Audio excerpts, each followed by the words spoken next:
changed many things, not only in the world, but especially in this country. A whole generation of men was decimated. And they came from all walks of life, whether working, middle class, or the ruling classes of those days. All were affected. It was to change many things. The ladies came out of their kitchens and their homes and went into factories to work for the war effort. And because of that, eventually, they got the vote. And we've never been able to get you back into the vote. It was called the war to end all wars. And yet within 21 years of its ending, the world found itself again in war. People who came back to a land where it was hoped was fit for heroes. But within 8 years, a world depression saw many of those men without work on street corners. And they never got full-time work again until the next war. As part of today's service, it was decided to conduct a small research project into the lives of these forgotten heroes. When a small group of us volunteered, I think we volunteered, it seemed a very straightforward task. How wrong we were. Many of us are now familiar faces at the Wixton Records office and have an excellent command of microfiche. Unfortunately, the records of the time were often incomplete, sometimes inaccurate, and on occasions non-existent. We have, however, managed to piece together some of these threads and to reconstruct at least some aspects of each of the lives of these heroic men. We have predominantly relied on census and military records, but have, in some instances, benefited greatly from the knowledge and the artefacts kindly provided by living relatives, some of whom, I'm pleased to say, have been able to join us here today. If there are gaps or inaccuracies in our work, then please forgive us. This is either down to the lack of information in the public record or a function of the time available for our research.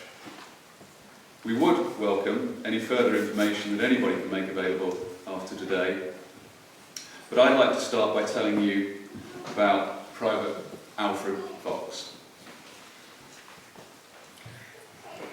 Alfred was one of 14 children born to Robert and Catherine Fox here in WW1BurtonOvery in 1883. Alfred's father, Robert, was a shepherd in the village and appears to have lived his entire life here. There is a joint gravestone for Alfred's parents in the graveyard just to the left of the pathway as you approach the church entrance. Robert died aged 85 on the 20th of January 1932, and Catherine aged 86 on the 7th of March 1937. By 1901, Alfred's parents are recorded as living with only 3 daughters: Hetty, aged 22, Ethel, 14, and Hilda, aged 8. This is the first mention of Hetty, who was to feature significantly in Alfred's later life. Hetty, Albert's younger sister, who had qualified as a nurse, also served in France at the same time as Albert. Albert was fatally wounded by a German sniper in Flanders, France, on the 29th of March 1916, just 7 months after being mobilised. Somewhat poignantly, Alfred's grandson, Bernard Sage, recalled that it was Hetty that nursed Albert immediately prior to his death.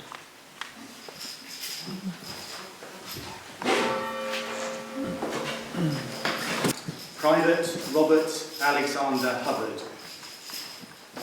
Robert Alexander Hubbard was born in 1899 at Forest Green, West Ham, London, although other researchers suggest he may have been born in WW1BurtonOvery.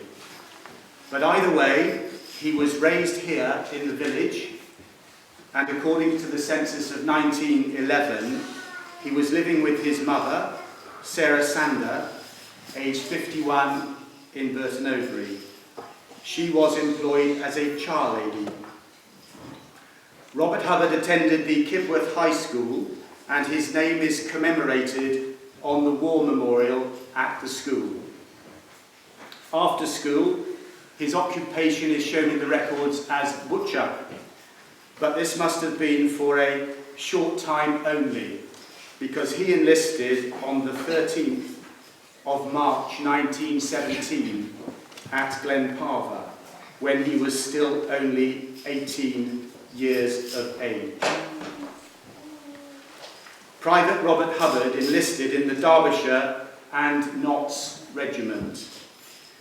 His war record shows that he's reported missing on the 27th of May 1918, and he was later to die as a prisoner of war on the 5th of June 1918, aged 19 and only 15 months after he had enlisted, and, sadly, only 5 months before Armistice Day on the 11th of November 1918.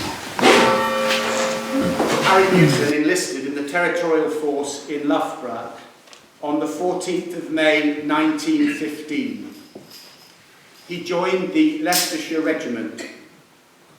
His war record shows that he was exposed to gas on 4 separate occasions within a week in June 1917. He returned to the front on the 4th of August 1917.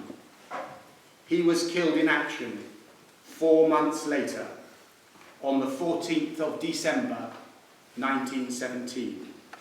He was 23 years of age when he died.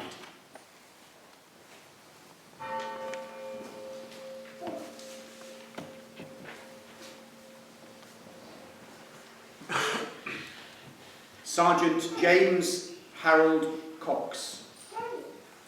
James Cox is related to a current resident of our village. He is the uncle of Roger Harris, who with members of his family is here present today. James Harold Cox was born in the late summer of 1897, one of 4 children to John Earl Cox and Helen Eliza Cox.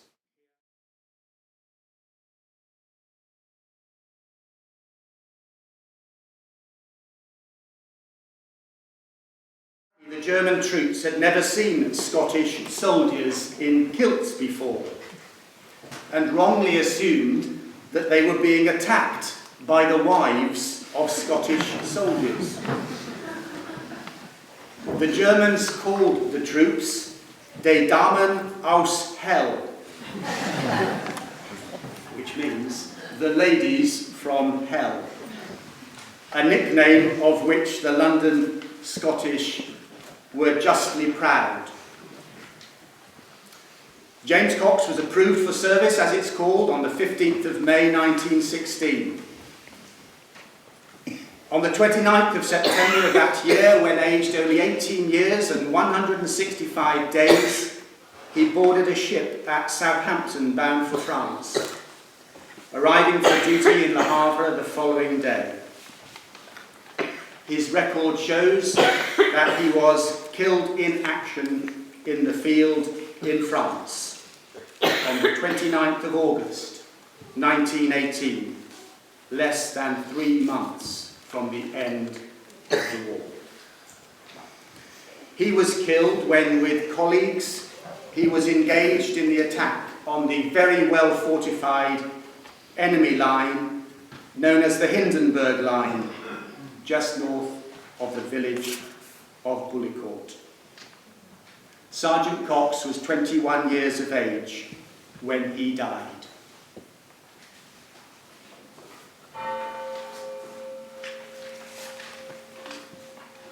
Walter Herbert was a chauffeur by occupation. Records show that he married a lady called Hilda Herbert, and they moved to Hull in Yorkshire. He enlisted in Canning Town in Essex, and he died in Flanders on the 28th of September 1917.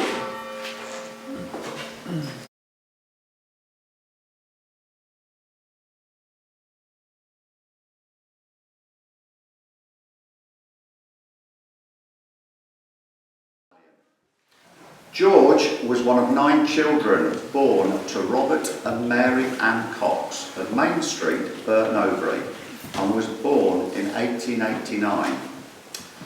At the 1901 census, it lists the following children living there: Robert, 21, Fred, 19, John, 17, Emma, 15, George, who was then 12, Albert, 10, Walter, 8, Fanny, 6, and Harry, 2.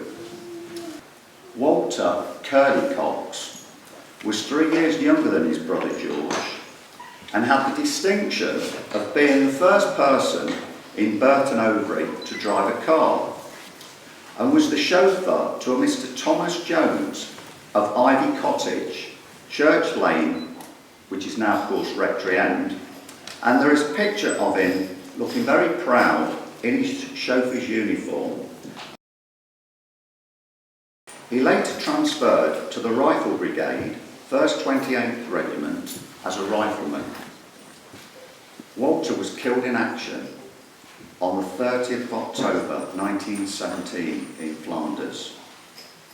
His name is commemorated at the Tyne Cot Memorial in Flanders, Belgium, alongside 35,947 others, all of whose graves are not known.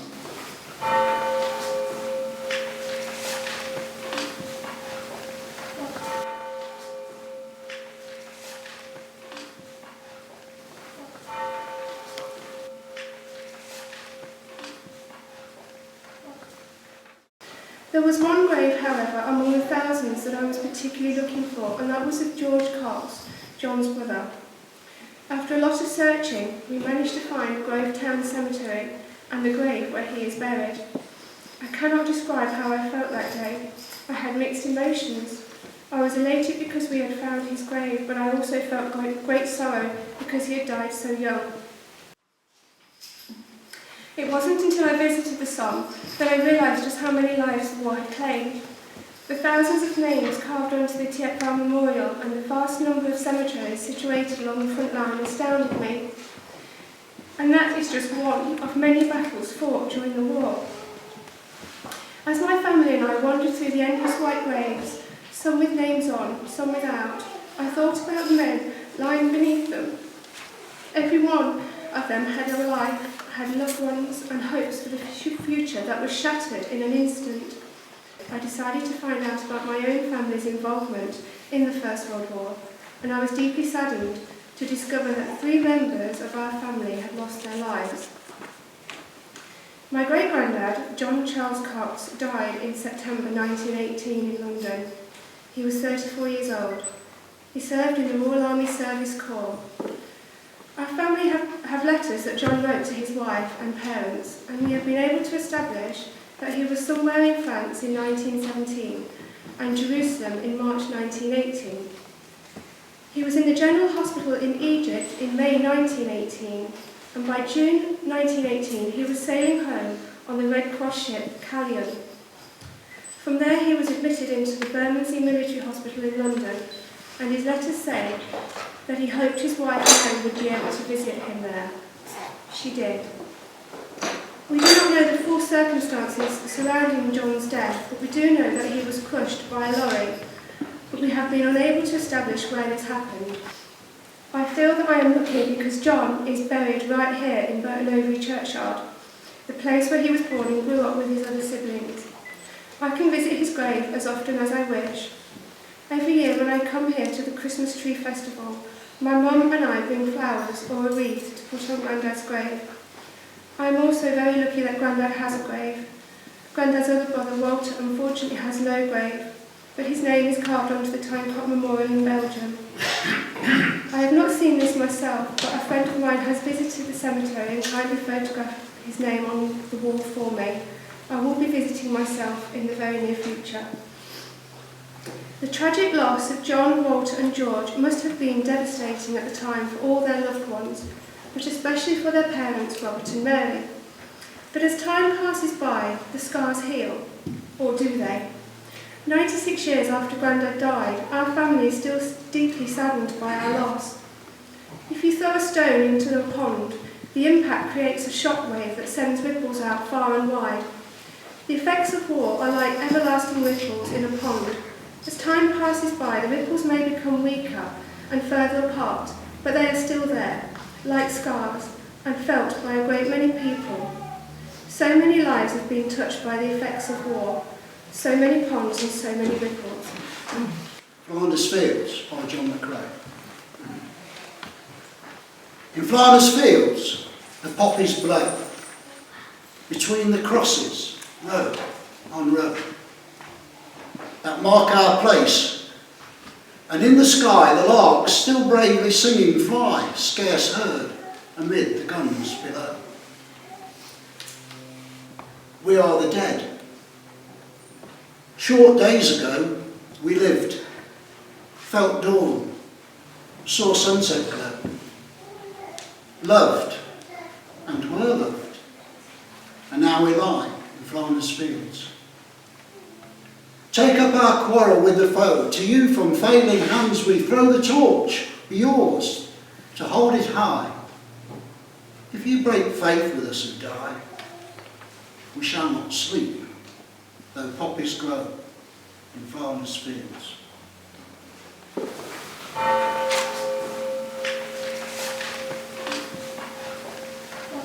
On this day, we especially ask that you would hold forever all who suffered during the First World War, those who returned scarred by warfare, those who waited anxiously at home, and those who returned wounded and disillusioned, those who mourned, and those communities that were diminished and suffered loss. Remember too those who acted with kindly compassion, those who bravely risked their own lives for their comrades, and those who in the aftermath of war worked tirelessly for a more peaceful world.